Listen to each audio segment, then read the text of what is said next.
আসসালামু আলাইকুম, কেমন আছেন সবাই? আশা করি সবাই ভালো আছেন। আজকে আমি তৈরি করব মটরশুঁটির খিচুড়ি। আর ইফতারিতে কিভাবে সহজেই প্রেসার কুকারে কোনোরকম বাটা মসলা ছাড়াই খিচুড়ি রান্না করা যায় সেটাই দেখাবো। এজন্য আমি চাউল এখানে ধুয়ে নিয়েছি আর মটরশুঁটি ছাড়িয়ে নিয়েছি। শুধু মটরশুঁটি দিয়ে খিচুড়ি রান্না করলে খেতে ভালো লাগে না। এজন্য আমি কিছুটা মসুরের ডাল ব্যবহার করেছি। এরপরে পেঁয়াজ আর কাঁচামরিচ কুচি দিয়ে দিচ্ছি। এরপরে এখানে আমি দিয়ে দিচ্ছি কিছুটা রসুন কুচি, লবণ, তেজপাতা, আর এরপরে দিয়ে দিচ্ছি ধনিয়া গুঁড়া। আর আমি কোনো প্রকার বাটা মসলা ব্যবহার করব না। খুব সহজেই এই খিচুড়িটা আমি তৈরি করে দেখাবো। কিন্তু খেতে অসাধারণ লাগে। হলুদের গুঁড়া দিয়ে দিচ্ছি।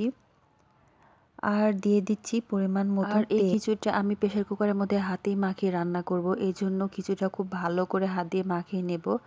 এইটা মাখানোর উপরেও অনেকটা স্বাদ নির্ভর করে। খুব ভালো করে মাখিয়ে নিতে হবে। কারণ এরপর নাড়াচাড়া করা যায় না প্রেসার কুকারের মধ্যে। এরপর আমি দেখুন এই ১ বাটি চাউল নিয়েছিলাম। তাই আমি এই ১ বাটি পানি দিয়ে দিচ্ছি।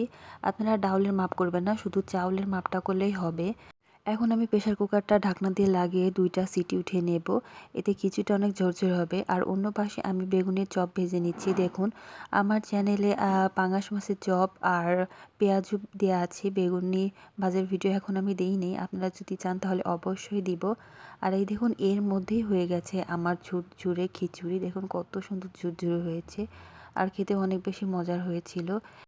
এই তো হয়ে গেছে আমাদের অনেক মজার ঝরঝরে খিচুড়ি। এই খিচুড়িটা অনেক স্বাস্থ্যসম্মত আর এখানে আমি বেশি তেলও ব্যবহার করিনি। ভালো থাকবেন সবাই। আল্লাহ হাফেজ।